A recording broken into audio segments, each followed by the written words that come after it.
Y bueno, el segundo tema obligadísimo es lo que está pasando en este país con la Suprema Corte y el presidente López Obrador.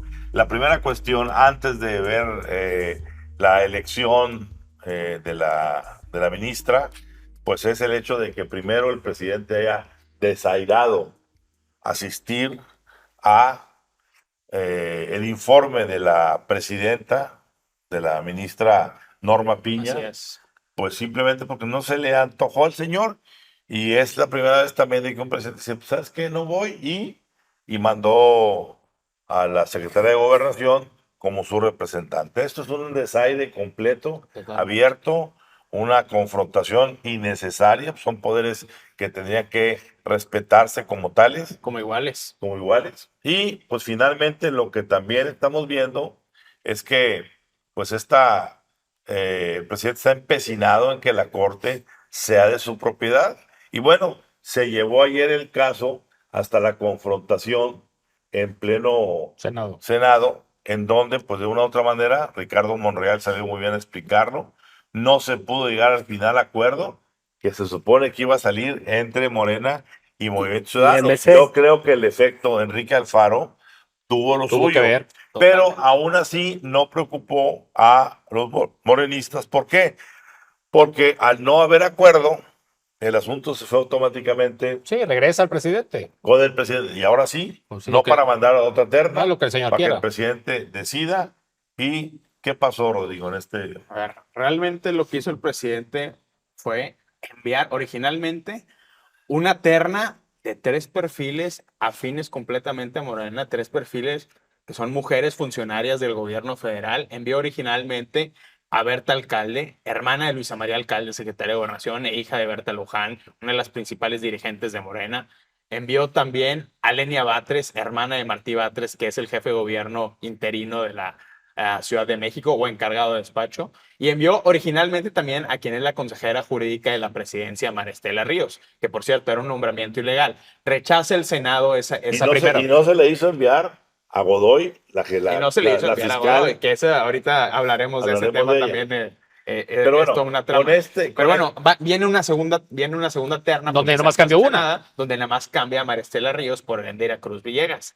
Y es donde se empiezan a dar las negociaciones en el Senado, donde viene ese acercamiento de presidencia o de gente de la presidencia y de Morena con Dante Delgado específicamente, y donde básicamente Dante Delgado dice, está bien, vamos a dar los votos para elegir a una de tus 3 nominadas, pero vamos a escoger magistrados electorales en las salas regionales que sean afines a Jalisco y a Nuevo León. Al final, Qué caraduras, ¿no? O sea, imagínate, Ramón. Y después de esa negociación privada, por cierto, que fue reportada por algunos medios de comunicación, viene la famosa declaración de Ante Delgado de anuncio la muerte del bloque de contención de la oposición. A ver, ahí es donde reacciona inicialmente el equipo político de Enrique Alfaro y dice, nosotros no vamos a patrocinar ninguna de estas iniciativas. Entonces, eventualmente se cae también la segunda terna y eso permite, porque así lo marca la ley, que el presidente puede elegir libremente a una de las 3 personas, una de las 3 figuras nominadas. Es ¿que decir, ya fue quién? que ya fue Lenia Batres, hermana de Martí Batres, que digamos que podría considerarse la figura más radical de esta terna y la figura también más acomodaticia a la 4T. Muy bien.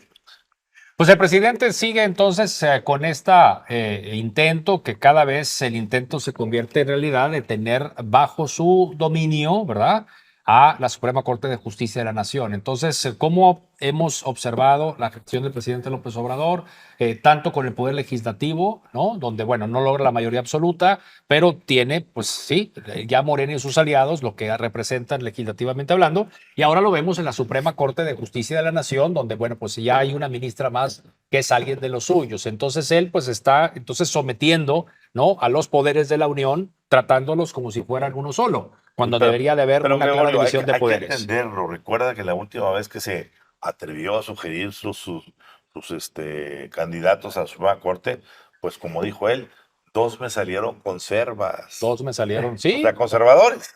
¿No? ¿Y cómo no, lo refiere él votan, mismo? y no votan Claro. como él quiere que voten. O sea, él piensa que si él los va a nominar o los va a designar o los va a proponer, le deben lealtad absoluta y deben de votar todo lo que él diga. Perdón. Por eso aquí- no se arriesgó con los perfiles Claro. de los nombramientos de las nuevas ternas. Fueron eminentemente perfiles vinculados a Morena y al gobierno Totalmente. federal. Morena. Y ahora estás hablando ahí de que son posiciones de 15 años. O sea, Así es. ¿cuándo se va esto a modificar? ¿Cuándo vamos a ver una Suprema Corte de Justicia de la Nación como el deber ser? Pues va a pasar una generación y va a quedar esto como un legado, va a quedar marcada ya por un largo plazo con una situación que no es la conveniente y que no es la correcta. O sea, deja Así tú es. la conveniente. O sea, es algo que está completamente fuera de orden. Bueno, esto es una antesala de lo que él aspira a que este grupo pueda ser la última Suprema Así Corte es. Por designación. por designación. Porque vendría entonces la de La que popular. la que La la reforma gente elija a judicial, los claro. ministros. Absurdo. Que sería completamente absurdo y no perdamos de vista esa amenaza ante la llegada de los próximos legisladores, donde él ya ha estado insistiendo ilegalmente de que va a ser absoluta mayoría de Morena y los aliados, en donde va a cambiar la Constitución y entonces ahora sí, pues ahí te va la Suprema Corte cómo quedaría, ¿no? Que esa puede ser, hablando de estocadas que decíamos hace rato, la última. esa puede ser la estocada final. A ver, yo acudo a la mesa para entender porque creo que el efecto de Dante Delgado y MC es muy interesante por cómo se puede dar el efecto de MC en lo que sigue. Entonces, podemos decir que Dante Delgado explotó la negociación a propósito, operando para el presidente. Bueno, a ver, lo que le pasó a Dante fue muy sencillo. Traía un acuerdo ya con el presidente para operarlo con su amigo Ricardo Monreal. Ok. Dicho eso, ¿sí? Ujú. Cuando viene el asunto, ya como dijo Rodrigo aquí, que inmediatamente anunció Dante, ya rompimos con el asunto del frente, etcétera, para las votaciones del Senado, ¿sí? Sí. Se supone que el voto venía acá para que fuera conjunto y saliera de parte del Senado quien el presidente quisiera.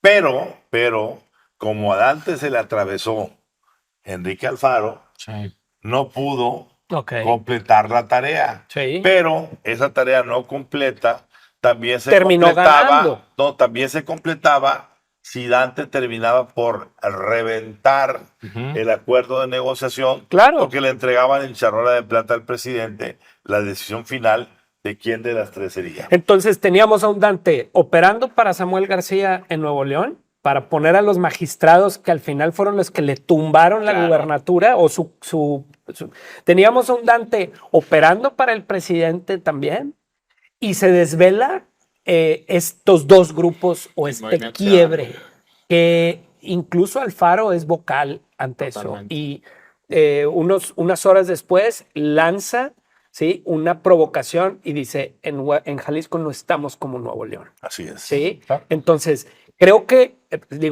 sin restarle importancia al asunto de la Corte, estamos viendo la importancia que tiene el juego en el Congreso y cómo los partidos, nosotros, los simples peatones, estamos viendo un juego entre Claudia, un juego entre Xóchitl y entre Samuel y entre Marcelo y demás, No, pero la guerra que se está viendo por el control real de este país, Claro. ¿sí?, es una guerra encarnizada en la que dentro de los mismos partidos hay unas facciones que están totalmente enfrentadas. Entonces creo que este tipo de cosas como en la Corte nos revelan un poquito en lo que deberíamos estar poniendo atención es Claro. cómo funcionan. El caso de Monreal.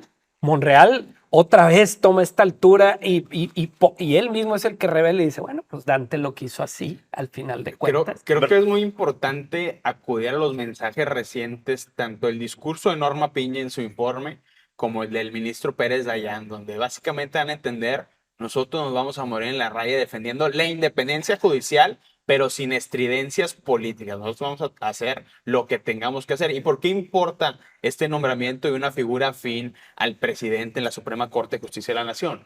Porque el número mágico de la Corte son 8 votos, porque 8 votos de 11 Sí, claro. te permiten aprobar una controversia o una constitucional o una acción de inconstitucionalidad, que digamos que es el recurso que ha sido más utilizado por los estados, por el Congreso y por otras figuras de poder para echar marcha atrás a legislaciones irregulares promovidas por el gobierno de Andrés Manuel López Y Obrador. tenemos una lista de quién está Bueno, nombrando al presidente. Bueno, a ver, fácil, las que están con el presidente, por supuesto, Loreto Ortiz, incondicional.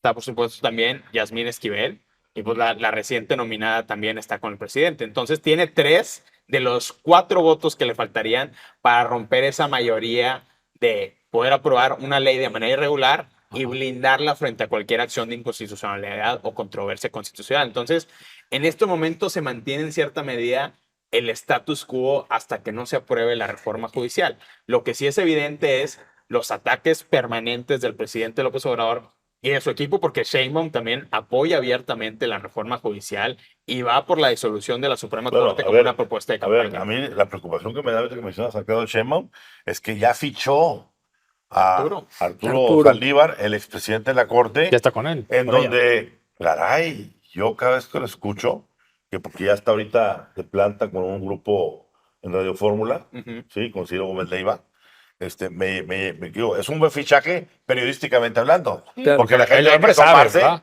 la gente hay que asomarse a lo que está A la diciendo. agenda. Pero ¿qué Pero trae? una vez que lo escucha hablar A Saldívar. a Saldívar, dices tú, perdón, ¿a quién estoy escuchando? Sí. Porque decimos, este hombre de verdad fue el que presidió la corte de este país durante tantos años. Uno de los títulos más importantes. Imagínate qué no vio Claro. el magistrado durante su presidencia en la Suprema Corte. Claro. Y ahorita, con la información que tiene, como bien dices, es un fichaje lamentable hasta cierto punto. Bueno, el tema de Saldívar es muy importante porque en paralelo a la situación de la Suprema Corte está la inestabilidad total del Tribunal Electoral del Poder Judicial de la Federación. Es decir, la autoridad que va a sancionar la elección más importante en la historia reciente de México está en crisis. Y está en crisis, Claro. primero porque hay 2 vacantes que el Senado no ha podido llenar.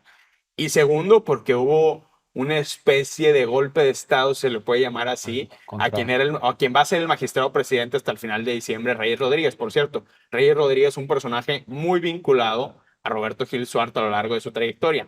Pero ¿a quién se quiere empujar como sustituto de Reyes Rodríguez? Pues a Mónica Soto, que es la magistrada cuyas sentencias y votaciones reflejan mayor afinidad con Morena y con la 4T. Exacto. Entonces, si ya juntamos la corte, que es la última instancia, más el tribunal, más a la señora Tadei Así es, en en el INE, Claro. pues ya vamos conformando lo que vamos a ir viviendo Y los en militares. debates y jaloneos para el 2024. Claro. Y los militares por si hay violencia o hay que hacer la resistencia a alguna elección de voto que no le guste al presidente. Bueno, por eso insistimos tanto en la crisis constitucional de Nuevo León, de que fue el ensayo de lo que podría ser una ruptura de poderes y cuáles son las instituciones que tienen que intervenir para solucionar eso. Quienes resolvieron esa parte fueron la Suprema Corte y el Tribunal Electoral del Poder Judicial de la Federación. Pero si están intervenidos, atacados y el presidente con estas ofensivas Los mediáticas ninguneó, le pues. resta legitimidad e importancia.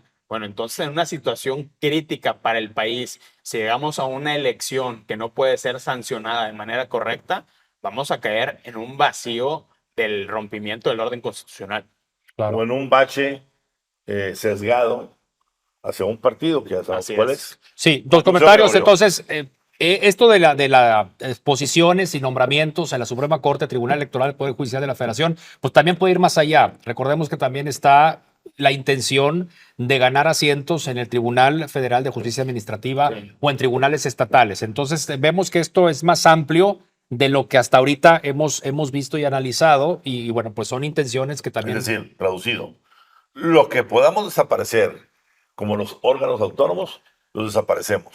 Y lo que no podemos desaparecer como la Corte, el Tribunal o el INE, lo Siempre afianzamos, hacen estabilidad. lo jalamos, Claro. ¿verdad? Entonces son ideas y son intenciones que van pues más allá de una silla de un ministro, ¿verdad? Estamos hablando de una cosa más integral. Y claro, pues la elección del 24, ¿verdad? Que creo que puede ser pues algo que se está poniendo evidentemente en riesgo, particularmente por último que mencionábamos, específicamente la crisis que se ha vivido en el Tribunal Electoral del Poder Judicial de la Federación. Alejandro, conclusión. Ni Tres Patines podría darle un toque cómico a este problema que hay en la tremenda corte. Está llamando Nananina a la María nueva Nananina. ministra. Sí, pues por ahí va, Ramón, por ahí va. Pero es de risa.